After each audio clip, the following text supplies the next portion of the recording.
we are, we found the day like we'd always prayed.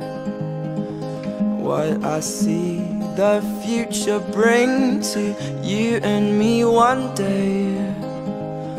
Hold on to this day and keep inside your heart such faith.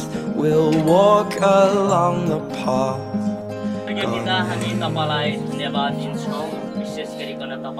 Our Father spoken, in this life we've chosen will help us follow your plan. I can't profess that I understand it, but I see me holding your hand. Heaven made your hand to complement my hand, like heaven made my heart to complement your heart. Heaven gave you love to complement my love. So one day we will love the way that God intended for us. Make these hearts entwine with yours. Jesus, lead the way. What we've seen, all that we've learned, built up to this day.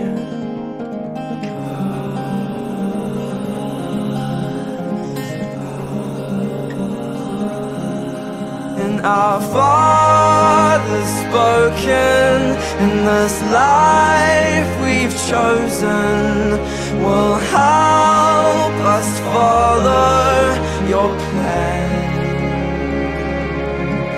And I can't profess that I understand it, but I see me holding your hand. Here we are, we found the day like we'd always prayed.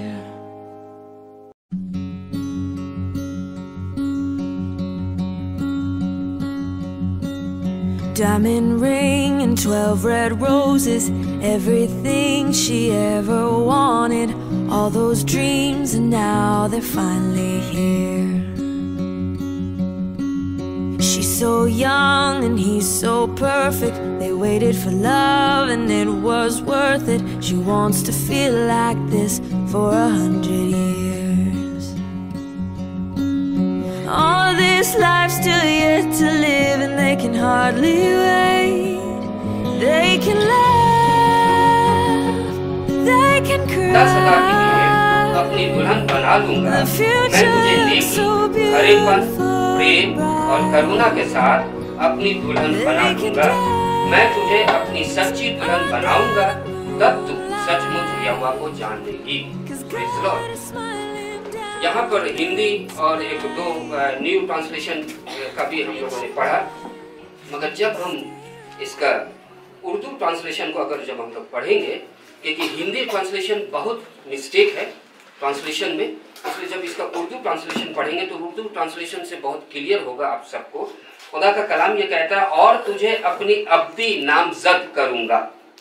अब्दी नामजद, अब्दी का मतलब होता है हमेशा के लिए, temporary नहीं, थोड़े दिन के लिए नहीं, थोड़े समय के लिए नहीं, या जब मन चाहा तब नहीं, बल्कि अब्दी यानी कि जब तक मैं जमीन पर जिंदा हूं, और जब खुदा के घर जाऊंगा तब भी तू मेरे साथ होगी। Praise the Lord. अब्दी नामजद करूंगा, नामजद यानी कि अपने नाम कर लूंगा। हम लोग दुनिया में रहते हैं और हम लोग जानते हैं आजकल छोटी सी छोटी चीजों को लोग अपने नाम करना चाहते हैं। जमीन, घर, मकान, सारी चीजों को अपने नामजद, अपने नाम करना चाहते हैं ताकि वो हमेशा उसके साथ रहे। और जब जिस प्रॉपर्टी को या जिस चीज को वो लोग अपने नामजद करते, अपने नाम कर लेते हैं, उसको बड़ा संभाल करके रखते हैं। तो पत्नी को जब हम नामजद करते हैं, पत्नी को अपने नाम करते हैं, तो हमें कितना संभाल करके रखना है। खुदा का कलाम ये कहता है, अपने नामजद करूंगा, मैं तुझे वफादारी से अपने नामजद बनाऊंगा और तू खुदावन को पहचान लेगी। कैसे बनाएंगे? वफादारी से।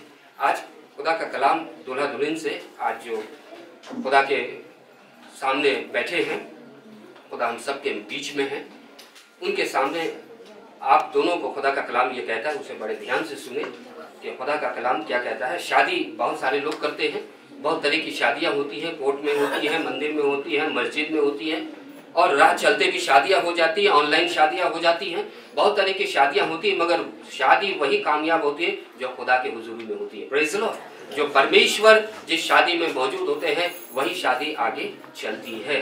परमेश्वर का धन्यवाद हो। अब वचन ये कहता है, इसमें हम 8 बातों को देखते हैं। एक शादीशुदा जिंदगी में यहाँ पर बहुत सारे लोग हैं जो शादी जिन्होंने नहीं किया है, और कई लोग ऐसे मौजूद हैं जिनकी शादी हो चुकी है, वो अपने अपने धर्म पत्नी के साथ यहाँ पर हैं। उन सबको भी ये सुनने की जरूरत है कि खुदा का कलाम आज दूल्हा दुल्हन के लिए या पति पत्नी के लिए क्या कहता है। यहाँ पर 8 बात को, ये 2 वचन को जो हम लोगों ने पढ़ा, इसमें 8 बातें हमें नजर आती हैं, जो जिन 8 बातों पर हम लोग आज बात करेंगे। पहला है, मैं अवधि यानी सदा के लिए। नंबर 1 ये याद रखना, हमेशा के लिए, सदा के लिए नहीं। आज के जमाने में ये हमेशा नहीं होता है। सदा के लिए तुम मेरे घर में रहो, बाहर कोई और रहे। सदा के लिए तुम मेरे घर का काम देखते रहो, मैं बाहर कोई और मुझे देखता रहे, नहीं। हमेशा नंबर 1 ये याद रखना है कि हमेशा हमारे जिसको हम शादी करके लाए हैं, चाहे वो पति हो चाहे वो पत्नी हो, हमेशा वो उसी की बन करके रहे और उसी के लिए ईमानदार और वफादार रहे। हमेशा के लिए, थोड़े दिन के लिए नहीं, टेम्परेरी नहीं, या फॉर द टाइम बिंग नहीं। जैसे हम लोग देखते हैं कि ट्रेन में फॉर द टाइम बिंग एक दूसरे से मिलते हैं, बहुत जान पहचान होती है, साथ में खा भी लेते हैं और नंबर भी ले लेते हैं, मगर हम लोग उनको फिर कांटेक्ट नहीं करते हैं। वो अपने स्टेशन उतर जाते हैं, बस तुम यहाँ हम वहाँ। खुदा का कलाम ये कहता है सदा के लिए यानी हमेशा के लिए। ये हम लोगों को याद रखना है कि जब तक हयात खुदा ने इस जमीन पर हम सबको दी है, जब तक हमारी सांसें इस जमीन पर चल रही हैं, हम अपनी पत्नी के लिए रहें और पत्नी अपने पति के लिए रहे। अपनी स्त्री करने की प्रतिज्ञा करता हूँ, यानी ओथ लेते हैं, यानी कि कसम खाते हैं और हम बोलते हैं कि तुम मेरी हो, हम तुम्हारे हैं। इसे हमेशा लड़का लड़की को, दूल्हा दुल्हन को ये याद रखना है, हमेशा के लिए हम एक जब प्रतिज्ञा लेते हैं खुदा की मौजूदगी में, तब उसको हमको सारी जिंदगी निभाना है। और जिंदगी भर निभाने के लिए उसमें हमें कॉम्प्रोमाइज की जरूरत नहीं, वहाँ पे अंडरस्टैंडिंग की जरूरत है। ये हम लोगों को दूल्हा दुल्हन बहुत ध्यान से सुने, और जो यहाँ पे शादीशुदा लोग हैं वो भी ध्यान से सुने। शादीशुदा जिंदगी कभी भी कॉम्प्रोमाइज में नहीं चलती है। ओके तुम ये कर लो, तुम जो भी करो, हम नहीं कुछ बोलेंगे, हम जो भी करें तुम मत बोलना, ये हो गया कॉम्प्रोमाइज। तो शादीशुदा जिंदगी में पति पत्नी के बीच में कभी भी कॉम्प्रोमाइज नहीं होना चाहिए, अंडरस्टैंडिंग होना चाहिए। एक दूसरे को समझ करके, एक दूसरे के लिए, एक दूसरे की तकलीफों को, एक दूसरे की खुशियों को, एक दूसरे की फीलिंग्स को, जज्बात को समझते हुए, उसका कदर करते हुए, उसकी इज्जत करते हुए आप लोगों को आगे बढ़ना है। खुदा का कलाम ये कहता है। नंबर 2 यहाँ पर हम ये देखते हैं कि न्याय पारिवारिक जब जीवन जब हम लोग का शुरू होता है, जब एक लड़का एक लड़की जब मिलते हैं तो वहां पे एक पारिवारिक जीवन शुरू होता है, वहीं से एक मंडली की शुरुआत होती है। जो वहां पर न्याय होना, जस्टिस होना बहुत जरूरी है। पति पत्नी को हमेशा ये ध्यान में रखने की जरूरत है कि जब भी जो भी बातें वो करे वो न्यायपूर्वक बातें होनी चाहिए। मेरे लिए अलग रूल, तुम्हारे लिए अलग रूल नहीं होना चाहिए। एक ही रूल दोनों के लिए होना चाहिए। पति पत्नी के बीच में एक ही रूल होना चाहिए। जो नियम मेरे लिए है वही नियम तुम्हारे लिए है।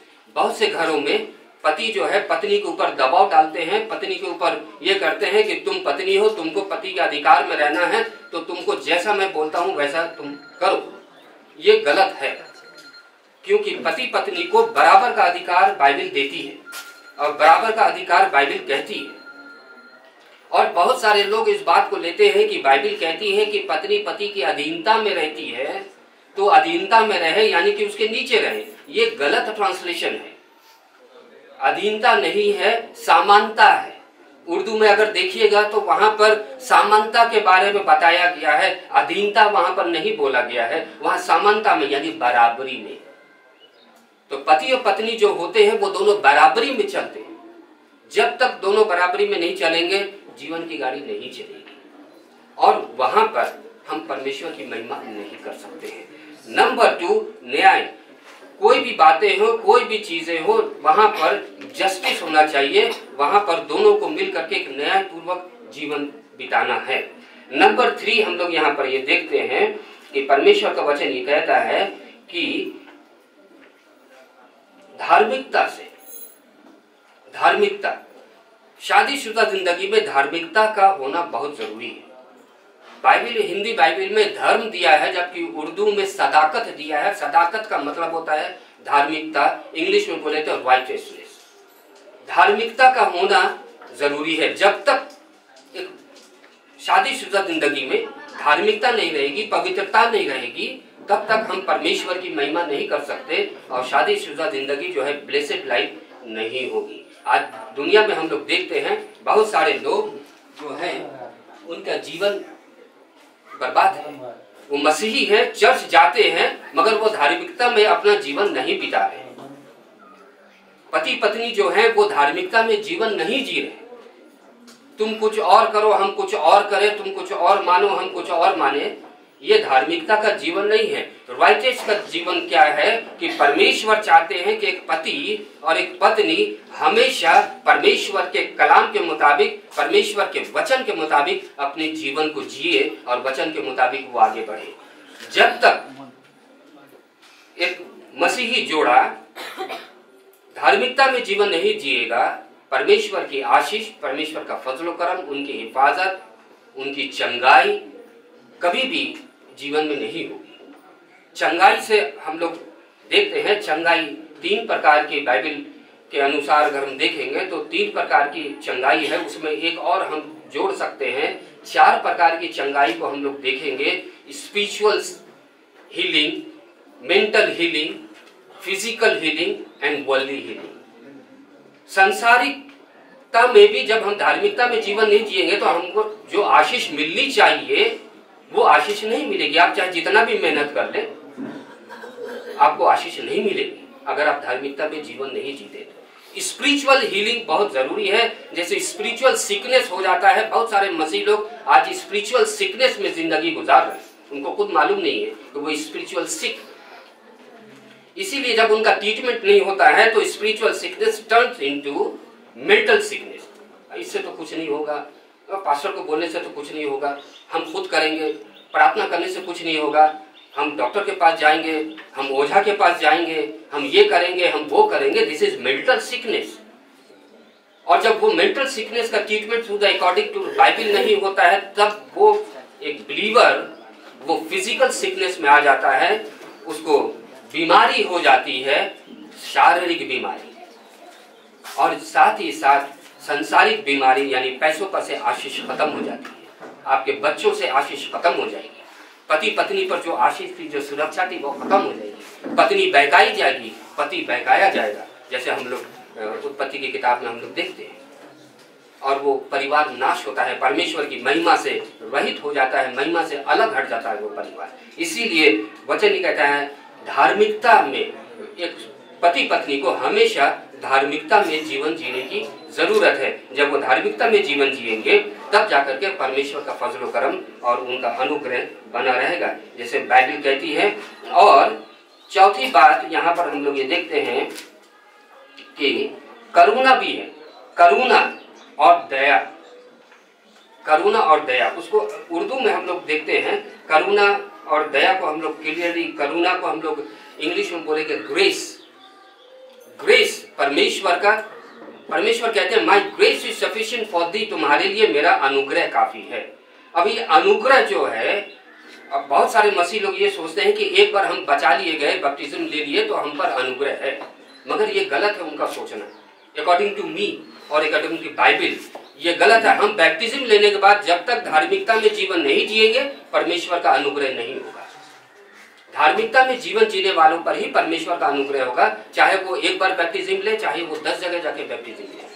मगर परमेश्वर का ग्रेस हमेशा उस मनुष्य पर होगा, उस परिवार पर होगा जो परमेश्वर में धार्मिकता का जीवन जीता है। According to word of God वो जीवन जीता है, वचन में जीता है, वचन में रहता है, वचन के द्वारा वो बोलता है, वचन के द्वारा वो सोचता है। हमारा उठना बैठना बोलना सोचना सब वचन के द्वारा होना चाहिए, तभी परमेश्वर का ग्रेस होगा। इसीलिए यहाँ पर लिखा है शफकत, उर्दू में लिखा शफकत और रहमत। रहमत का मतलब होता है रहम करने वाला, शफकत मीन्स करुणा, ग्रेस। और यहाँ पर वही दिया है करुणा और दया के साथ करूंगा। जब परिवार में आप लोग रहते हैं एक दूसरे पर करुणा करना है, एक दूसरे पर आपको अनुग्रह करना है। जब आप एक दूसरे को अनुग्रह नहीं करेंगे, एक दूसरे पर आप दया नहीं करेंगे तो वो परिवार नहीं चल सकता है। परमेश्वर का वचन ही कहता है शादी करना बहुत इजी है मगर उसको निभाना बहुत मुश्किल है। हमारे उधर बोलते हैं मुस्लिम समाज में शादी कहती है करके देखो, घर कहता है छू के देखो। घर बनाने में कितनी मेहनत होती है, कितना सोचना पड़ता है, कितने पापड़ बेलने पड़ते हैं घर बनाने में। शादी में भी वही चीज है, उठे पुठे शादी कर लिया, ऑनलाइन शादी, कल को मालूम है ऑनलाइन तलाक भी हो गया। नहीं, शादी जो है हमेशा बहुत ही केयरफुली एक दूसरे को समझ करके एक दूसरे पर विश्वास करके चलना है सच्चाई में। और यहाँ पर ये दिया ये सच्चाई के साथ की जाएगी। नंबर 7 सच्चाई में। शादी में हमेशा सच्चाई होनी चाहिए वाइफ एंड हस्बैंड के बीच में। झूठ नहीं होना चाहिए, छल नहीं होना चाहिए, कपट नहीं होना चाहिए, बेईमानी नहीं होना चाहिए। जिस परिवार में जिस पति पत्नी में सच्चाई नहीं है वो परिवार नहीं चल सकता है, वो मसीह जीवन में वो आगे नहीं बढ़ सकते हैं। लास्ट में एक ही अंजाम होगा, मैं तुमसे बेजार हो गया, मैं भी तुमसे बेजार हो गई। उसका एक ही सॉल्यूशन है तलाक।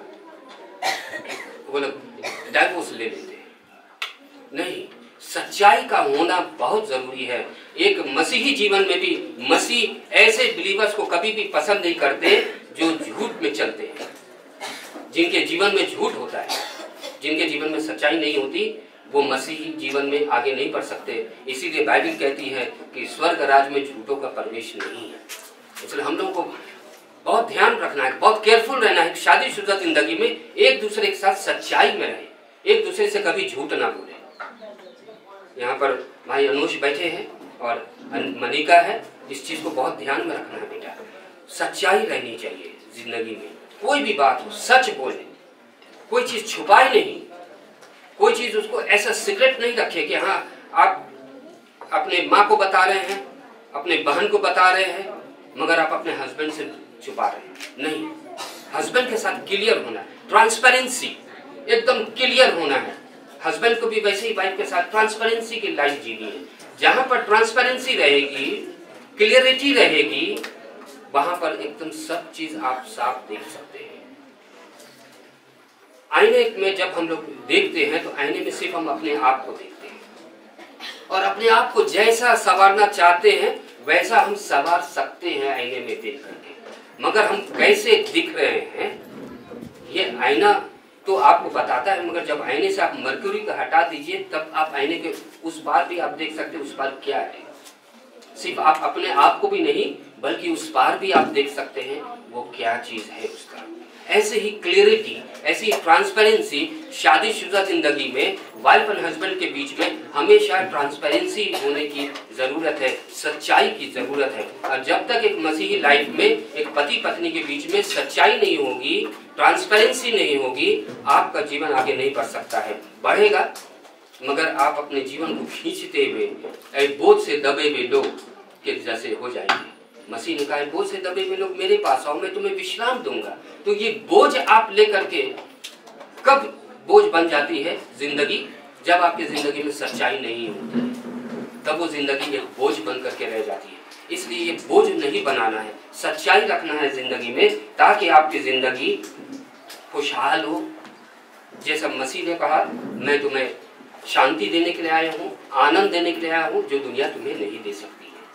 वो हमें कैसे हासिल होगा? सच्चाई में चल करके, एक दूसरे से सच बोले, एक दूसरे के साथ सच्चाई में रहें, एक दूसरे के साथ प्रेम से रहें। इसका दूसरा ट्रांसलेशन होता है प्रेम, प्रेम के साथ रहना। इसीलिए शादीशुदा जिंदगी जो है वो एक मजाक नहीं है, एक दो पल का नहीं है।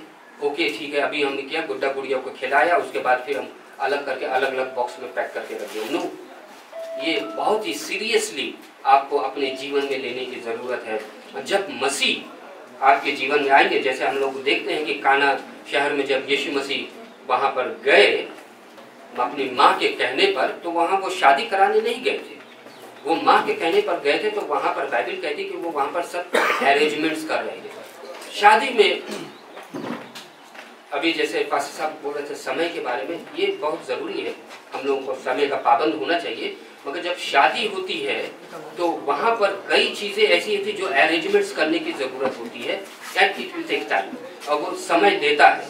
इसीलिए हम लोगों को उस पर नाराज़ नहीं होना है, ये नहीं होना है कि हाँ तो जो समय बोला वो समय पर नहीं हो, बल्कि हमें एक दूसरे को समझना है।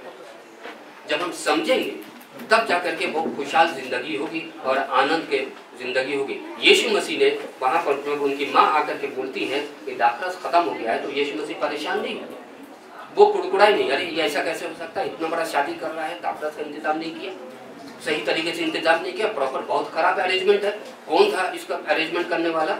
ऐसा कोई बात यीशु मसीह ने नहीं किया, बल्कि माँ ने कहा दाखरस खत्म हो गया है, उसका इंतजाम करो, और यीशु मसीह ने तुरंत इंतजाम किया।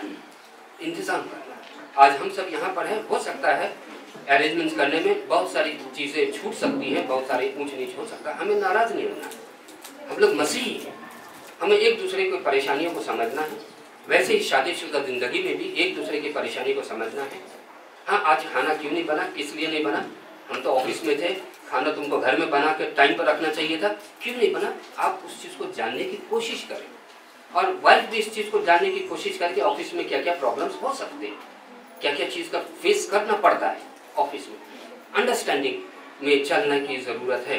जब हम एक दूसरे को समझते, जैसे यीशु मसीह ने समझा और उन्होंने कोई सवाल नहीं किया, उन्होंने उस पर झगड़ा नहीं किया, उन्होंने उस पर कोई भी ये नहीं किया, आर्गुमेंट नहीं किया, बल्कि उस चीज़ को जो उनको करना था उस चीज़ को उन्होंने किया।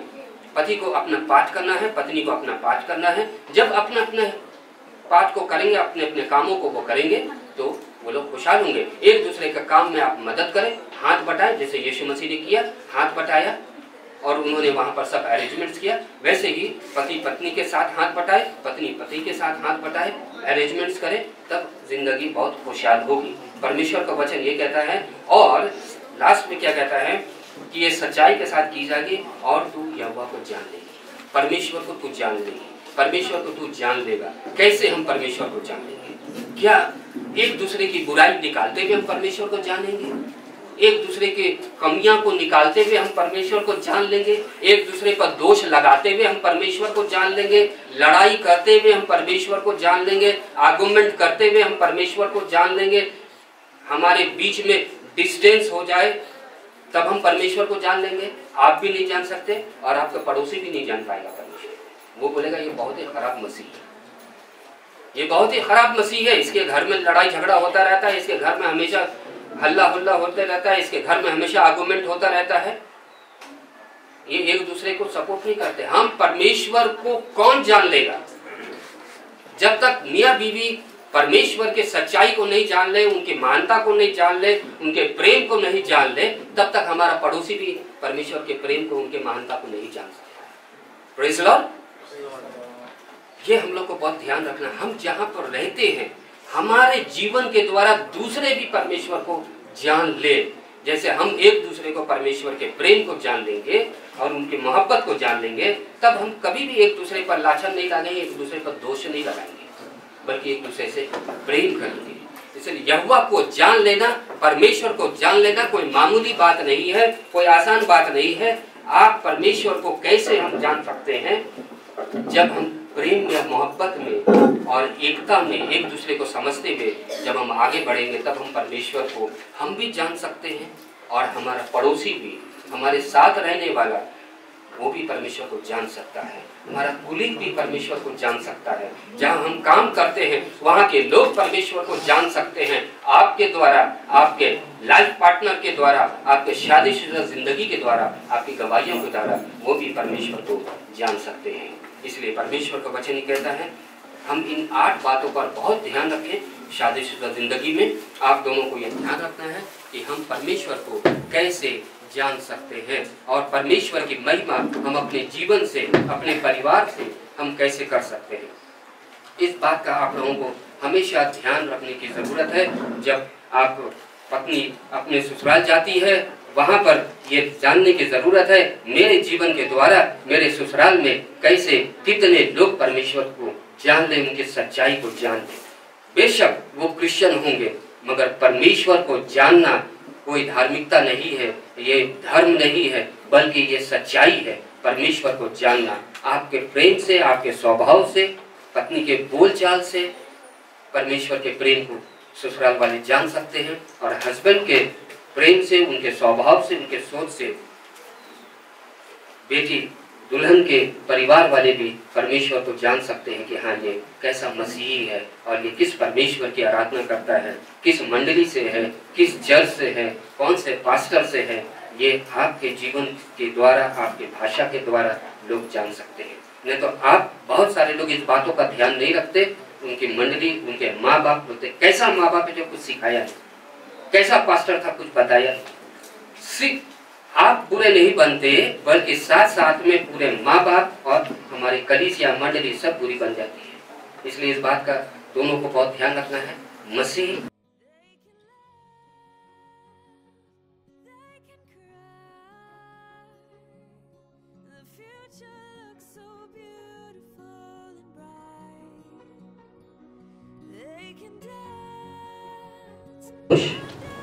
क्या आप इस मनिका को अपनी विवाहिता पत्नी होने के लिए स्वीकार करते हैं और ये मान लेते हैं कि उनके साथ परमेश्वर की आज्ञा अनुसार विवाह की पवित्र दशा में रहेंगे, उसको अपने पास से अलग ना करेंगे और औरों को छोड़ के हमेशा उसके साथ जब तक जीवन है तब तक आप रहेंगे? हाँ, रहेंगे। कबूल है? कबूल है। यस। आप लोग सब सुनेंगे ध्यान से। यस। हाँ, रहेंगे। उर्दू में बोल दिया कबूल है मगर आपको स्वीकार है। स्वीकार है। स्वीकार है। अब मनिका, आप इस भाई अनुज को अपने विवाहित पति होने के लिए स्वीकार करती हैं? ये मान लेती हैं कि परमेश्वर की आज्ञा के अनुसार विवाह की पवित्र दशा में उसके साथ रहेंगी? क्या तुम बीमारी और कुशलता में उसको प्यार करोगी और उसका आदर करोगी और उसको अपने पास से अलग ना करोगी और सब कुछ छोड़ के अपने पति के लिए जब तक इस जीवन का हयात है उसके साथ रहोगी? Praise the Lord. परमेश्वर के पवित्र नियम के अनुसार अपनी विवाहिता स्त्री को स्वीकार करता हूँ। मैं एनोश परमेश्वर के पवित्र नियम के अनुसार अपनी विवाहिता स्त्री को स्वीकार करता हूँ और आज के दिन से जब तक कि मृत्यु हम दोनों को अलग ना करे भलाई और बुराई संपत्ति और विपत्ति बीमारी और कुशलता तुझसे मेरे मिला रहूंगा और तुझे प्यार करूंगा तेरी सुधि लेता रहूंगा विश्वास पूर्वक तुझे ये वचन देता हूँ।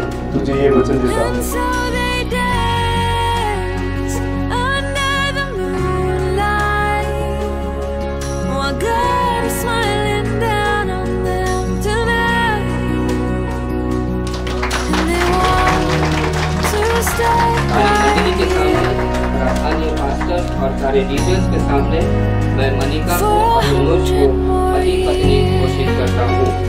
परमेश्वर का उनका प्रेम, उनकी आशीष, उनकी चंगाई, उनकी सच्चाई कभी भी नहीं हो सकती।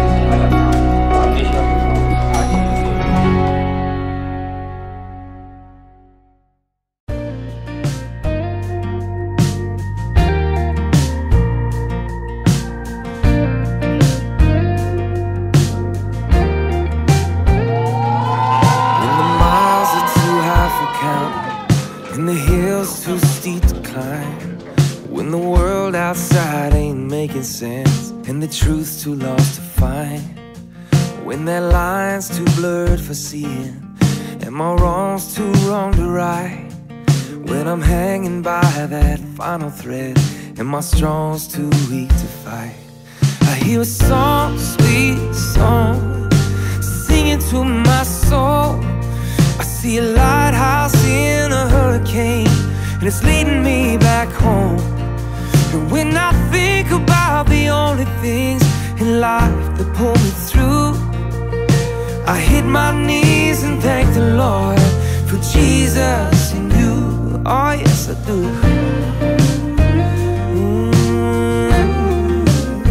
Every day I do.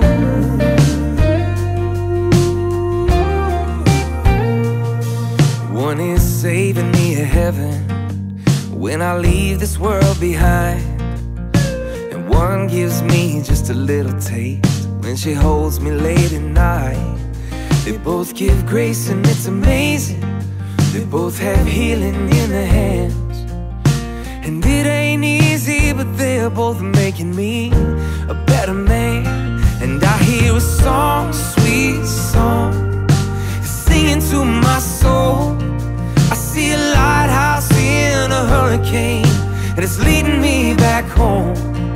And when I think about the only things in life that pull me through, I hit my knees and thank the Lord for Jesus and you. Every day I do. Yeah, yeah, yeah. Every day I do, yeah.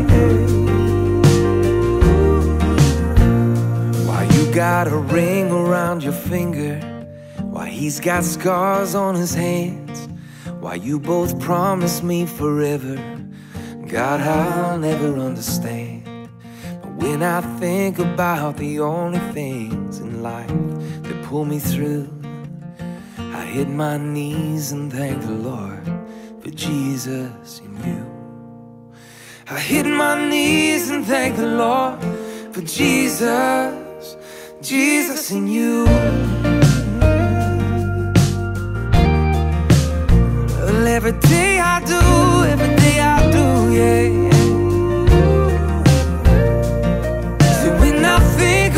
The only things in life that pull me through, I hit my knees and thank the Lord for Jesus and you. Oh, I hit my knees and thank the Lord for Jesus and you.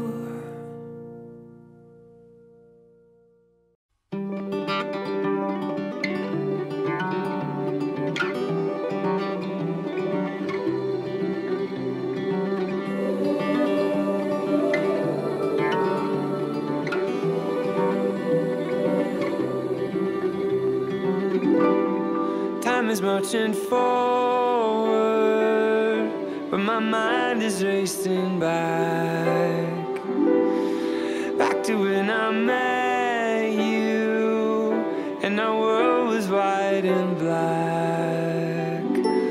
Our love was an explosion. I saw colors in the sky. I still can see the sparks when we collide.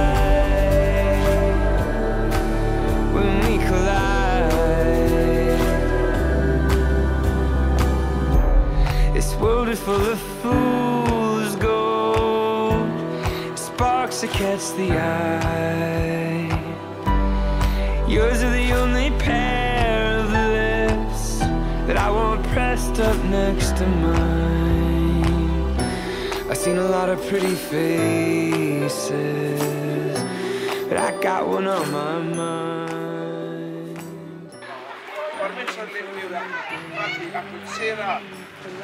प्रकाशित पारिराखेका उनीहरूबाट परमेश्वरले जय जन्महरू दियो आशिषित उनीहरूलाई फेरि आउने हामी सबै कामना When we collide,